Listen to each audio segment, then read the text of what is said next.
I don't know what's wrong with me today. I'm so sorry. Oops. Can we just call that an oops? Yes, you go to 850. I'm an idiot. That gives me more time, though. There are only a few of you left. Why are there so few of you left? What's wrong with you guys?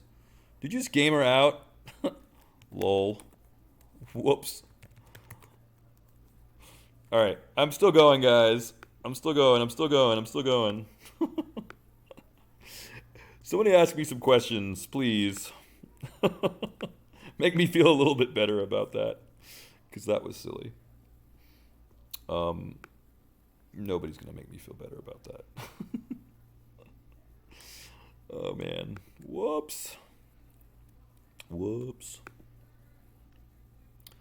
I don't know what just happened. It was just some kind of weird crash. It was an error. It was a human error. Okay. Anyway, are you guys ready to do some actual hair stuff now that I've been putting it off forever? I would probably want to add an extra hairpiece for his goatee. And certainly he's got a lot of dreadlocks, so there is that. Transparency. Turn on project. Project all. Hopefully your mask is intact. There's a few questions on Twitch. Okay. What's the weather tomorrow? What should I have for dinner? How do you make freckles? Why is the sky blue? Wow. I guess only one of those I can really answer, and that's the freckle one. So, the answer to freckles is that it'll be in your texture, right? It'll be in your texture. It probably should not be in your actual skin sculpt. So if you have moles, like he has a mole at the top of his head, he was not thrilled about me pointing that out. But whatever, he's got a mole there. It's pretty obvious. So, you know, if it's got depth to it, you've got to sculpt it. Skin pores, you should sculpt. Freckles don't have depth. I mean, I have a lot of freckles, and they don't have depth as far as I know. Maybe some of them do. But morph target brush, BMO. And again, let's get this pushed back here, because that huge depth that was coming out of the bottom eyelid, that was actually due, believe it or not, to the eyelashes. So because of the eyelashes, sometimes the depth of the eye will be wrong. So if I turn the scan data on and turn off transparency, you can see, wow, hopefully you can see that the scan data has his eyelashes coming all the way out to here. So he's got like really kind of long eyelashes, but the eyelid itself is there. It's a little hard to see, but I tried to get that in my scan cleanup as closely as I could. So just push back again the skin data that might be a little too aggressive, or just push back anything with the morph brush that might be a little bit wrong, we'll say. Might be just a little bit much. Okay, I've done enough with this, I think. Clear up my mask, and yes, there was a mask there, and if you don't believe me, hit the Control H button, and that will reveal it. See, Control H is your hide for mask, so make sure that you clear it, because I oftentimes will forget, and then that's a problem too. Okay, cool. I think we're good to go. So I wanted to... Oh, autosave. Damn it.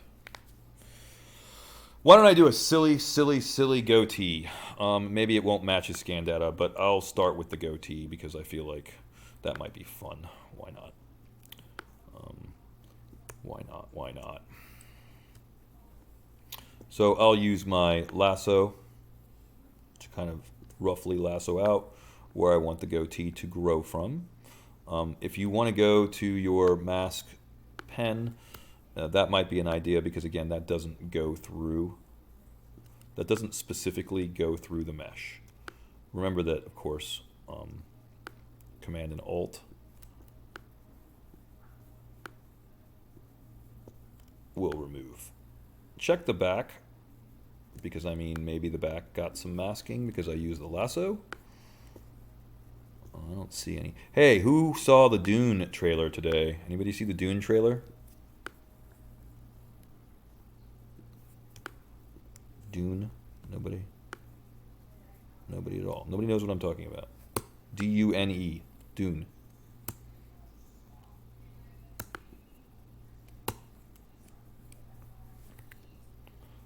I saw it. It looks really cool. Yes, it does. I'm super psyched. Okay. Alright, I guess blurring this mask is not that important, but we don't want to make this extraction this high at 9 million. I'll step down by using Shift D, and I'll even step down here to 580,000, because I don't want this to be super dense when I extract it. Now I'll go down here to Subtool Extract, and I click the Extract button, and then that's more like clothing, isn't it? I just gave him like a chin strap. Doesn't really make any sense for a goatee. So I'll increase the thickness 0.05. Let's go crazy. 0.05. What does that do? That's better, but still not exactly what I was looking for. So I'll leave it up to you guys, but just keep in mind that this is very sensitive.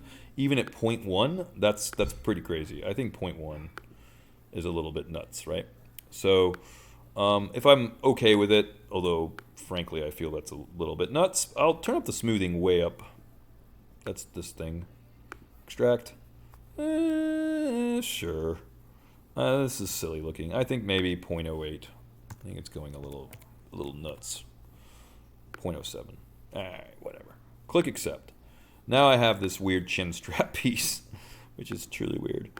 But then I want to, oops, get off the morph brush, by the way, go back to clay buildup, and now we kind of want to make this into a less silly looking thing by switching to the Sculptris Pro mode, clearing out the mask, and let's just get this down to something a little bit more manageable. I wish I could turn symmetry on, but I can't. And really, honestly, do you want symmetry on when you're sculpting hair? No, you don't really want it on. I know you maybe you want it on, but trust me on this, you don't really want it on. So then, see how fast that is to just make into a big lump? It's not a tumor. It's not a tumor. Gotta make bad jokes if I've been doing this for so long. That's all I can do to keep me sane. Anyway. Alright. Obviously, this is too much volume. So I have Sculptris Pro mode on. I hold down Shift or Alt. Maybe push it down to something a little bit more reasonable. Okay, now we're getting closer. And at this point, you can turn on transparency if you kind of want a vague idea of where this is going, and use your move brush. Also, always use your move topo brush. Move topo brush is fantastic. And don't forget with the move topo brush that we can hold down Alt to push and pull. So Alt will push and pull using any of the move brushes. I think even the move elastic brush, maybe. But now we kind of have volume. Doesn't necessarily match it, but that's okay. No big deal. So then now, at this point, just be aggressive with the clay buildup. BCB for clay buildup. Maybe turn on your lazy mouse. If you're that person, you don't trust the trackpad. I don't trust the trackpad. No way. Now watch. Smaller brush makes more triangles. See? So then at this point, just start to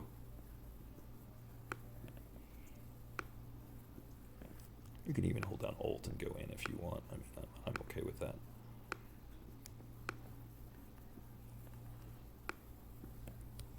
And obviously I have a lot more volume than he does, and that's fine.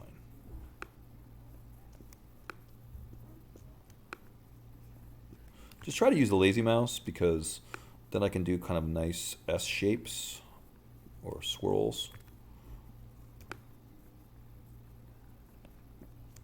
And typically I'll try to follow the shapes that I started with. You can also, of course, hit that one button. But try to follow the curves. And of course, smooth as you go. Everybody knows that.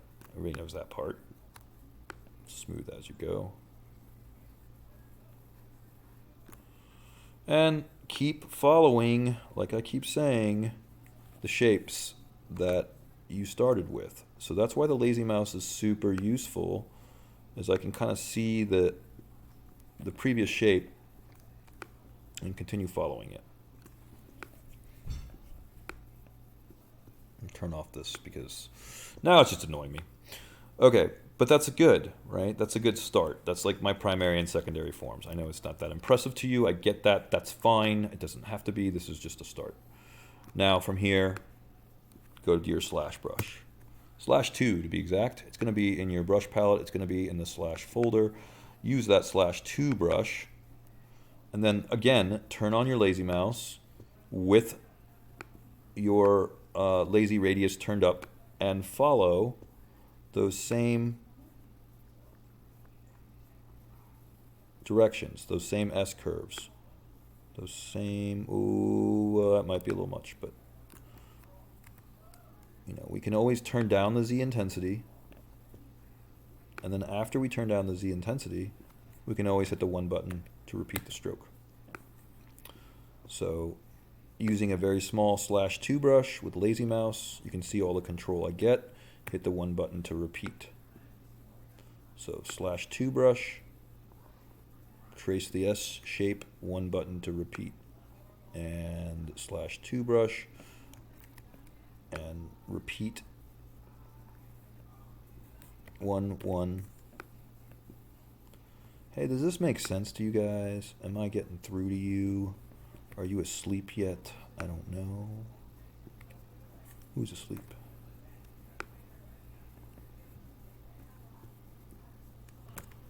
You can really see why the lazy mouse is super important here. And I mean, I like the 1 button.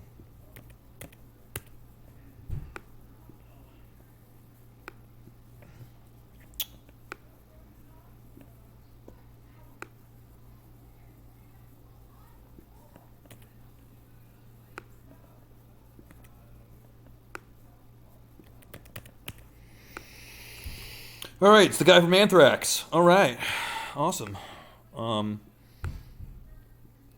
Now, obviously I went a little crazy on this goatee, but you can always use the move brush, move topo brush.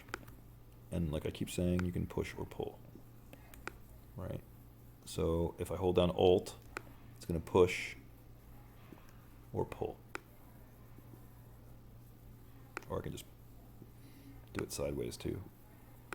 Who's got questions for me? Somebody, please. Who has questions? Alt to push or pull. Oh, goatee. Where am I on time? Oh, we've got plenty. This is so nice. So then, if we look closely, we're going to see this is triangular and kind of like bad. There are a few things you can do. You can make a really small, like super, super, super small smooth brush, and then that's going to make smaller triangles. And so that's one way to fix this problem.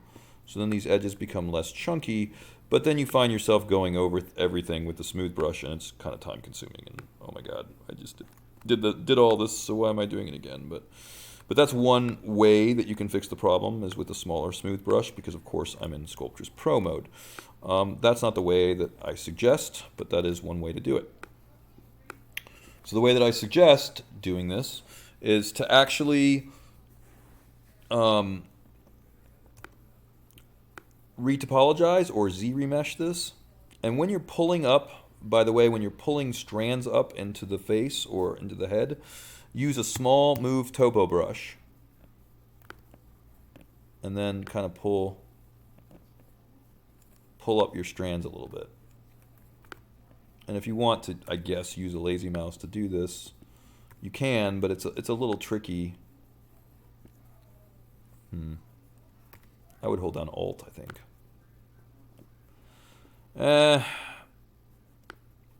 No, wrong. Just move straight up. Move up with small brushes. And for those of you, I know somebody in this class is a huge fan of the snake hook brush. And I guess at this point I can mention that you can use the snake hook brush for this, but I would never pull the snake hook. I would never use the snake hook brush to pull the hair up. I would always use the move brush and then hold down Alt to push it in if you want to go that route. So the only thing I ever use the snake hook brush for, these days anyway, oh, I'm going to go back to my slash and make sure that that line is defined. Hit the one button, hit the one button. That line is defined. Hit the one button a few times. So you're getting the kind of tendrils. You're getting the hair hopefully looking like it's growing out of the face a little bit more. Oh yeah, back to snake hook brush. So what do I use that for? If I want to do some very, very small flyaways that are very close to the face, then I guess under duress, I suppose I can use the snake hook brush. There is a snake hook 2 brush, so you might want to try that. It works better with Sculptris Pro mode from what I understand. So again, make a very small brush and then just pull out your flyaways. But you can see it's kind of a delicate process, right? So you got to be careful about where you want these flyaways to be, and they should be small. And whoa, this is what I was saying earlier about being careful.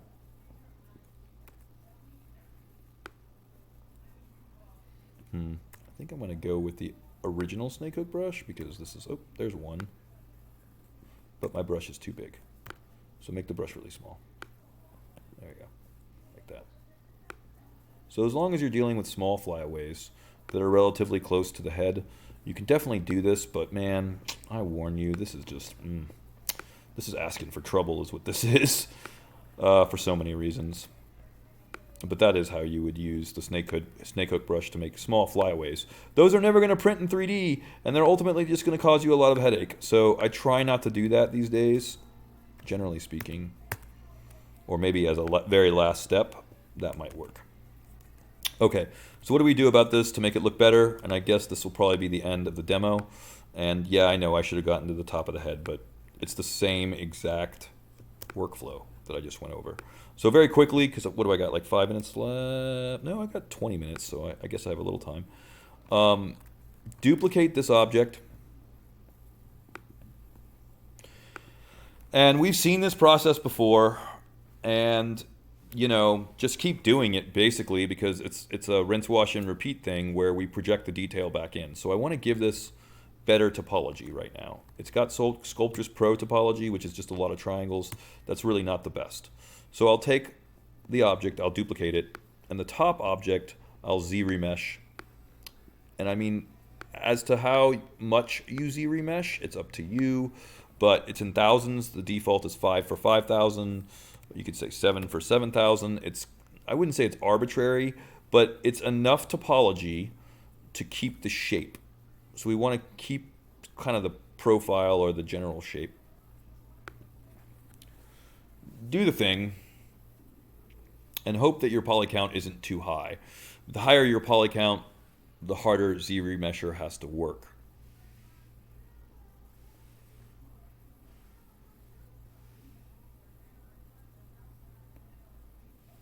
So try not to make these meshes more than, I don't know, a couple million if you can. The hairpiece, it will be difficult to keep the hairpiece under 10 million on the top of the head. But for the goatee, right, now I have this really nice topology in here. You see how nice the edge flow is? That's Z-remesher doing its magic. Super nice edge flow. We turn back on the original object, and here we go again with our projecting. So now we just go to our project. Remember to turn off all your other subtools, so that's important. And if you didn't catch that, you can hold down Shift when you click on the eyeball to turn them on all at once or off, on or off all at once. Only have the two objects visible. Click Project. Hit Command D, project.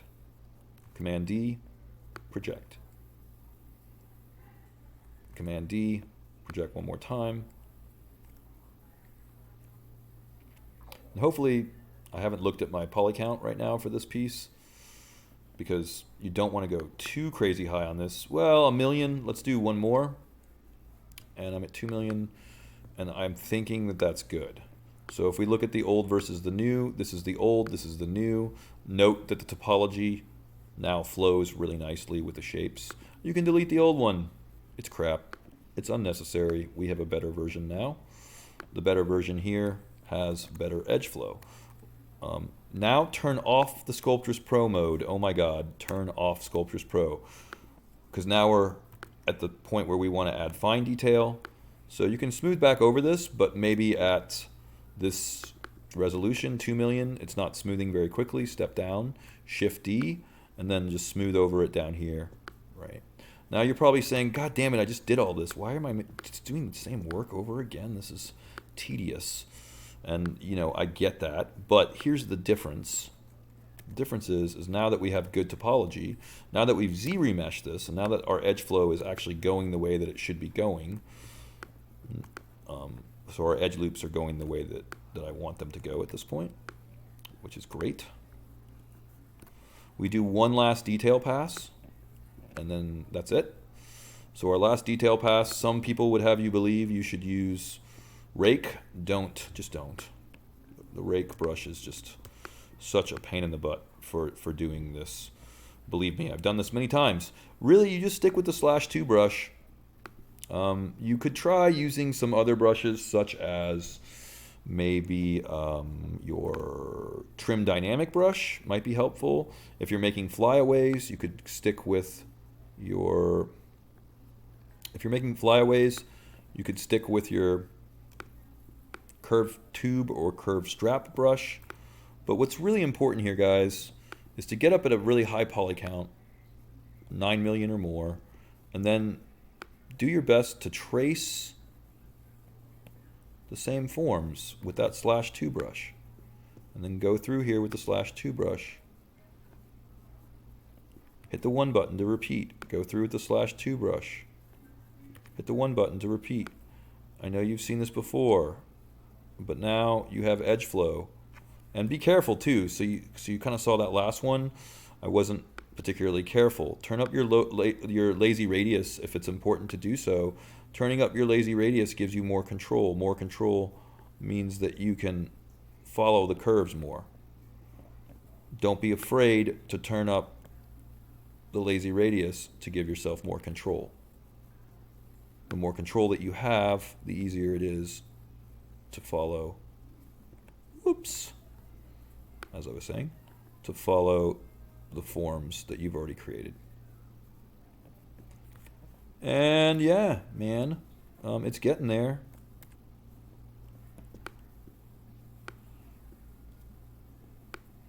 So now you understand why I'm like, oh man, that stubble is really difficult to sculpt. This is relatively easy to sculpt compared to stubble, by comparison. Stubble, it's like, well, you can use an alpha. What do I do about stubble? You can use an alpha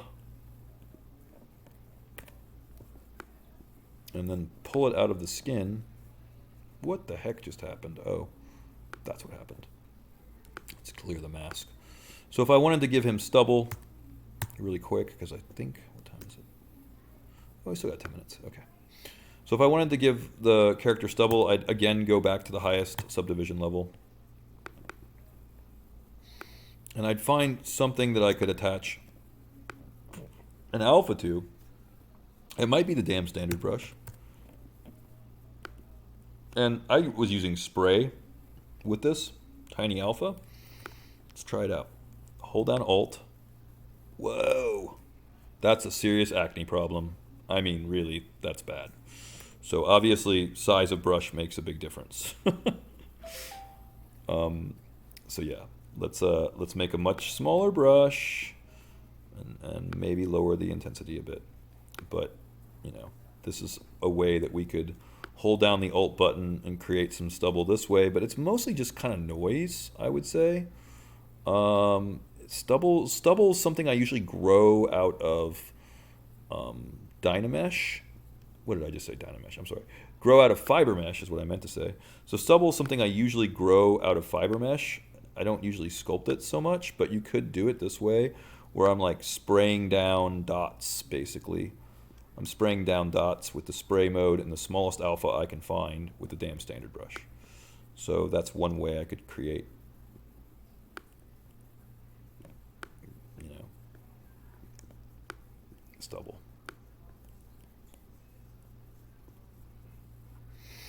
All right. If you finish sculpting as much detail as you can, and please don't be shy of that skin brush, like use that skin brush. It's great, it's fantastic, use it. So don't be shy about using your skin brush wherever you can. But it's like, if we're done with all the skin sculpting we can possibly muster, and we're like, okay, I've really sculpted enough skin, I'm finished. Like really, I'm finished. By the way, definitely focus on under the eyes with this. But here's a really weird trick, and I hope you're paying attention because this is a weird one. Under the eyes, you want to invert this by holding down Alt, and then that way it comes out more, which I know seems weird, but trust me on this. Also, you might want to switch to Alpha 58 when you do it. It's a little high intensity. Turn the lazy mouse on. There we go. Better. Hit the one button to repeat, like that.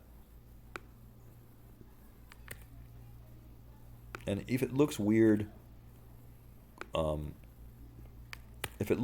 close up, don't worry, hit the F button. Hit the fit button and see how it looks from back here. You might find that you actually want more detail.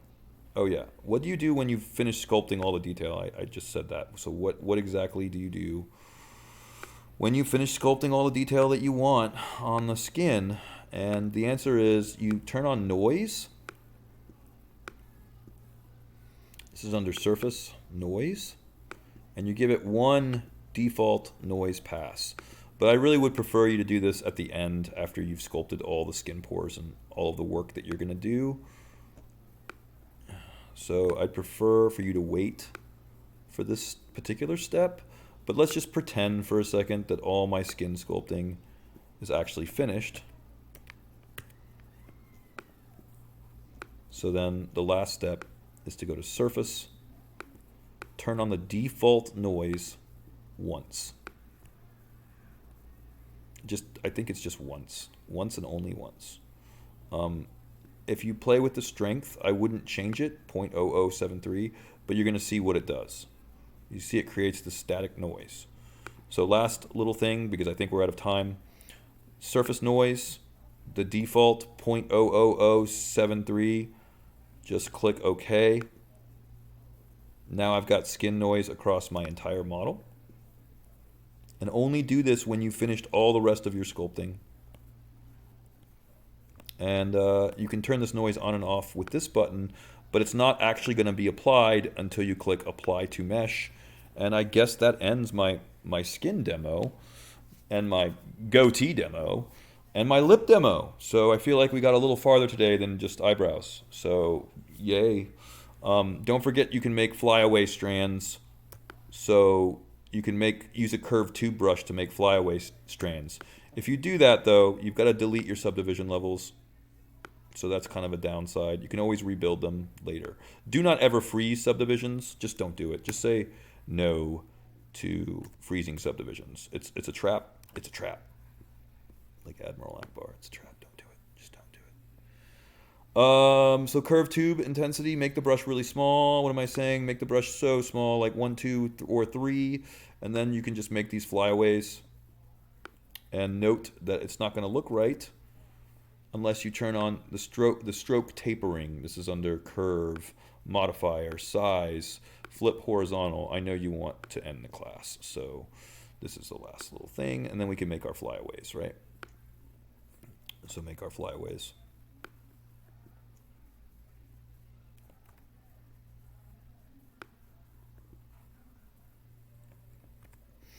Takes a little practice.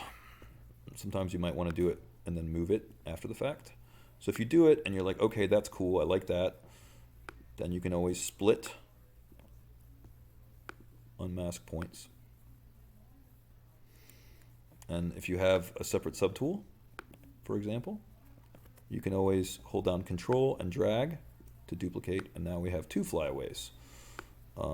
and so on. And I know that you've got plenty to work on from here. You can use your move brush or your move elastic brush. Probably move topo brush is the one you want to now move these flyaways around, but you know, you get the idea. I feel like from here. You're good. You got it. You're golden. You guys have questions? Other than please stop the class now? Okay, or that's not a question. I'll stop the recording. I'll stop the stream, and I'll switch to Discord for however many minutes we have left, which is probably not much. Ooh, fancy rendering.